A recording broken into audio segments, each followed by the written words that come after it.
महाराज जी, मैं पेशे से पशुओं का डॉक्टर हूँ। कई बार हमारे सामने ऐसी स्थिति होती है जिसमें उस बीमारी का इलाज ही नहीं हो सकता। जैसे गाय, भैंस, घोड़े आदि की लात का फ्रैक्चर हो जाना। उसमें ऑपरेशन सफल नहीं होता। अगर कर भी दिया जाए तो पशु ज्यादा देर तक जीवित नहीं रह सकता। और जैसे कुत्तों में दौरे पड़ना, इसमें वो भयानक कष्ट सहन करता है। तो हमें ये सिखाया जाता है कि इस स्थिति में जहर का टीका लगा के जिससे उस जानवर को आराम की मौत हो जाए। महाराज जी, उन्हें बिना कष्ट सहे मुक्ति मिल जाए। तो क्या हमें ये कार्य करने का अधिकार है महाराज श्री? देखो, डॉक्टरी और अध्यात्म में थोड़ा अंतर है। यदि वो 100 दिन तड़प करके जीवित रहता है तो उसके पाप नष्ट हो जाते हैं, और वो परम पवित्र होकर शरीर छोड़ेगा तो अगली योनि उसको बहुत सुंदर मिलेगी। यदि आपने जहर दे दिया तो आपका अपराध बन गया, उसका प्रारब्ध भोग बकाया रह गया। अब वो उसको भोगेगा, फिर जाके तुम बचा नहीं पाओगे, लेकिन तुमने पाप कर दिया। जैसे ना कि अब तो ये लंगड़ा हो गया, चल नहीं पाएगा, तो मार देते हैं इसको तो ये मुक्त हो जाएगा। क्यों मुक्त कहाँ हो जाएगा? मुक्त तो भगवान की प्राप्ति के बाद होता है। अगर उसको ये था कि लंगड़ा होकर के 1 महीने तड़पेगा, जीवित रहेगा, फिर मर जाएगा, तो 1 महीने इसी योनि में भोग लेता दुख, अगली योनि उसको बहुत अच्छी मिलती ना। अब वो तो अगली योनि के लिए प्लस हो गया ये, और आपका पाप इष्टरा में बन गया कि आपने इंजेक्शन लगा दिया कि सुखपूर्वक मर जाए। नहीं, आपको मारने का अधिकार नहीं। जब तक तुम जीवित रहोगे तब तक तुम्हें विशेष कष्ट नहीं दिया जाएगा, मूर्छित किए रहेंगे, औषधियों से तुम्हें उस कष्ट का भान नहीं होने दिया जाएगा, और जब शरीर छूटा तो चले गए। लेकिन ऐसा नहीं कि जहर का इंजेक्शन दे दे, चाहे पशु हो चाहे मनुष्य। आपका कर्तव्य है कि हम औषधियों के द्वारा जब तक ये तो सुरक्षित, इसको कष्ट ना होने पाए। अगर कष्ट हो रहा तो अपने कर्मों को भोग करो, पवित्र हो जाएगा। लेकिन जहर दे देना, ऐसा तो अध्यात्म आदेश नहीं करता है। विज्ञान कहता हो, संसार कहता हो तो मुझे उस पर ज्यादा ज्ञान नहीं, पर अध्यात्म ऐसा आदेश नहीं करता। अध्यात्म कहता है उसकी सेवा करते रहो, उसको औषधि देते रहो, और भोग भोग करो, पवित्र होकर फिर नवीन योनि में जाएगा। मर जाना कोई मोक्ष थोड़ी है। फिर नवीन शरीर में जाएगा उसको। इस बार तो टूट गई, अगली बार ऐसे पैदा ही होगा कि दोनों टांगे काम नहीं करेंगे, भोगना पड़ेगा, फिर मरेगा। समझो उसके कर्म को।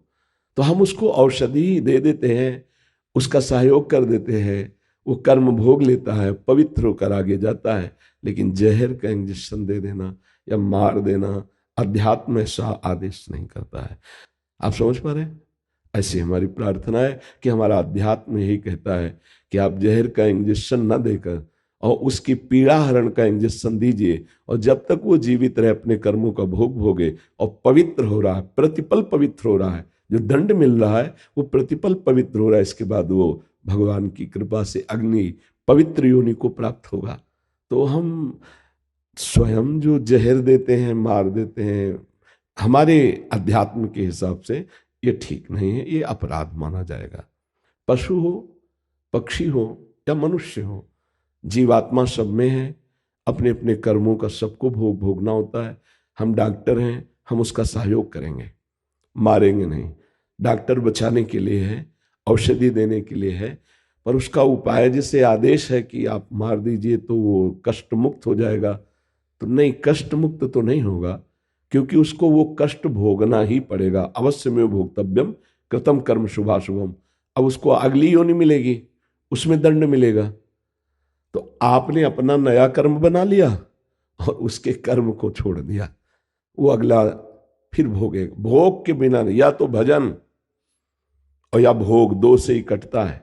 या तो खूब भजन करके भगवान की कृपा से पाप को भस्म कर दिया गया, और या फिर भोग कर पवित्र हो गया।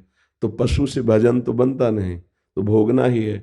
मनुष्य हो, भजन करके मुक्त हो सकते हो। अब आप देख लीजिए कि आप अपने को बचा लीजिए। नहीं, ऐसे तो बहुत से जीव आते रहेंगे, आपको इंजेक्शन दे दे के मार, फिर यही आगे चल करके आपके लिए भारी पड़ जाएगा। क्योंकि कर्म तो कर्म है ना, कर्म तो दंड दे के ही रहता है।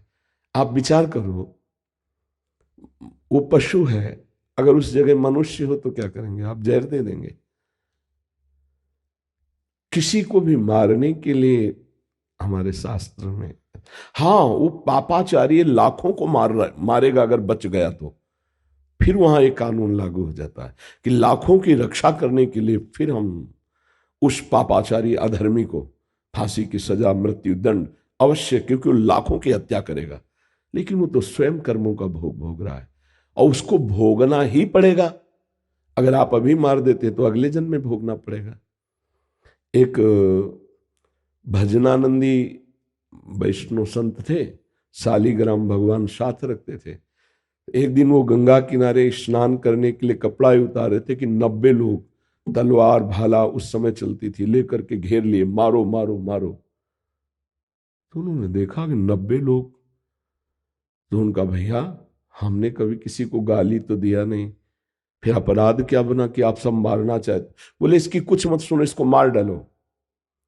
तो उनका भैया मार तो डालोगे, हम गंगा स्नान कर ले, 2 मिनट हमें दे दो, हम भगवान का स्नान करके चरणामृत ले ले, फिर मार डालना। लोगों ने कहा ठीक है।